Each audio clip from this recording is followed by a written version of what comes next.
ഞാൻ കമ്മ്യൂണിസ്റ്റാണെന്ന് അവർക്കറിയാം. ഞാൻ വേറൊരു പാർട്ടിയിലും ചേർന്നിട്ടില്ല, ചേർത്തുമില്ല. എന്നെ ആരും പുറത്താക്കിയിട്ടില്ല. ഞാൻ രാജിവെച്ചിട്ടുമില്ല.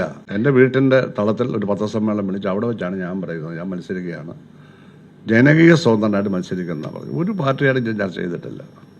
സഖാവ് ജി സുധാകരൻ UDFിൻ്റെ നെഞ്ചിൽ തീ കോരിയിട്ട വാക്കുകളാണ് ഇപ്പോൾ നമ്മൾ കേട്ടത്. എല്ലാവരും പ്രതീക്ഷിക്കുന്നത് UDF അധികാരത്തിൽ വരുമെന്നാണ്. എല്ലാ എക്സിറ്റ് പോളുകളും അങ്ങനെയാണ് പ്രവചിച്ചിരിക്കുന്നത്. അതുകൊണ്ട് തന്നെ UDF അധികാരത്തിലെത്തും എന്ന് നമ്മൾ പ്രതീക്ഷിച്ചിരിക്കുന്നു. അമ്പലപ്പുഴയിൽ നിന്ന് സഖാവ് ജി സുധാകരൻ ആ നിലയ്ക്കാണെങ്കിൽ നിയമസഭയിൽ എത്തുകയും ചെയ്യും. ഒരു പ്രധാന പോസ്റ്റൊക്കെ അദ്ദേഹം ആവശ്യപ്പെടാതിരിക്കില്ല. അതൊരു മന്ത്രിസ്ഥാനത്തിൽ കുറഞ്ഞ ഒന്നും തന്നെ ആയിരിക്കില്ല എന്നുള്ളത് എല്ലാവർക്കും അറിയാം. അപ്പോഴാണ് ജി സുധാകരൻ EV ശ്രീധരൻ അനുസ്മരണ യോഗത്തിൽ രമേശ് ചെന്നിത്തലയെ സ്റ്റേജിലിരുത്തിക്കൊണ്ട് ഇങ്ങനൊരു പ്രസ്താവന നടത്തിയിരിക്കുന്നത്. താൻ കമ്മ്യൂണിസ്റ്റാണെന്നും താൻ ആ പാർട്ടിയിൽ നിന്ന് രാജിവെച്ചിട്ടില്ലെന്നും മറ്റൊരു പാർട്ടിയിൽ ചേർന്നിട്ടില്ലെന്നും ചേരുകയില്ലെന്നും പ്രസ്താവിക്കുക വഴി അത് UDFിൻ്റെ നെഞ്ചത്ത് ഒരു തീ കോരിയിടലായി. കാരണം വളരെ നേരിയ ഭൂരിപക്ഷത്തിലാണ് UDF അധികാരത്തിലെത്താൻ പോകുന്നതെങ്കിൽ അതൊരു വിലപേശലിൻ്റെ സ്വരമായിരിക്കും. താൻ തിരിച്ച് LDFിലേക്ക് പോകാൻ മടിക്കില്ല എന്ന് സൂചന നൽകുന്നതാണോ ഈ വാക്കുകൾ എന്നുള്ളത് നമ്മുടെ പ്രേക്ഷകർക്ക് എന്താണ് തോന്നുന്നത്? നമുക്കറിയാം, സഖാവ് സുധാകരൻ്റെ ഇടതുപക്ഷവും മാർക്സിസ്റ്റ് പാർട്ടിയും വിട്ടത് കേവലം ഒരു അസംബ്ലി സീറ്റ് മത്സരിക്കാൻ കിട്ടാത്തത് കൊണ്ടാണെന്നുള്ളത് വളരെ വ്യക്തമാണല്ലോ. അങ്ങനെ ഒരു സീറ്റ് കിട്ടിയിരുന്നെങ്കിൽ ഒരു പക്ഷേ അദ്ദേഹം ഇടതുപക്ഷത്ത് തന്നെ ഉണ്ടായിരുന്നു. അപ്പോൾ അധികാരത്തിനോടുള്ള കടുത്ത ഭ്രമം അദ്ദേഹത്തിനുണ്ടെന്നുള്ള കാര്യത്തിൽ തർക്കമില്ല. അങ്ങനെയാണെങ്കിൽ വിജയിച്ചു കയറിയാൽ UDF അധികാരത്തിൽ വന്നാൽ, അധികാരം കിട്ടാതിരുന്നാൽ അദ്ദേഹം വെറുതെ ഇരിക്കില്ല എന്നുള്ള കാര്യം തീർച്ചയാണ്. അതിൻ്റെ ഒരു സിഗ്നൽ രമേശ് ചെന്നിത്തലയെ ഇരുത്തിക്കൊണ്ട് തന്നെ അദ്ദേഹം പറഞ്ഞതാണ്. കമ്മ്യൂണിസ്റ്റുകാരനാണെന്നും ഒരു പാർട്ടിയിലും ചേരാൻ ഉദ്ദേശിക്കുന്നില്ല എന്നും താൻ പാർട്ടിയിൽ നിന്ന് രാജിവെച്ചിട്ടില്ല എന്നും പറഞ്ഞത് UDFിന് കൊടുത്ത സിഗ്നലാണ്.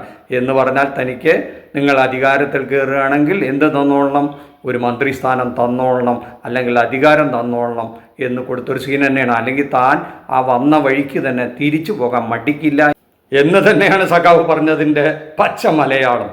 അദ്ദേഹം അതിന് മുമ്പ് പറഞ്ഞിട്ടുണ്ട്, രാഷ്ട്രീയത്തിൽ അങ്ങനെ റിട്ടയർമെൻ്റ് ഇല്ല എന്നും 2 ടേം വ്യവസ്ഥയൊന്നും രാഷ്ട്രീയത്തിൽ വില പോകില്ല എന്നും കമ്മ്യൂണിസത്തിലൊന്നും ഒട്ടും തന്നെ അങ്ങനെ പറഞ്ഞിട്ടില്ല എന്നും.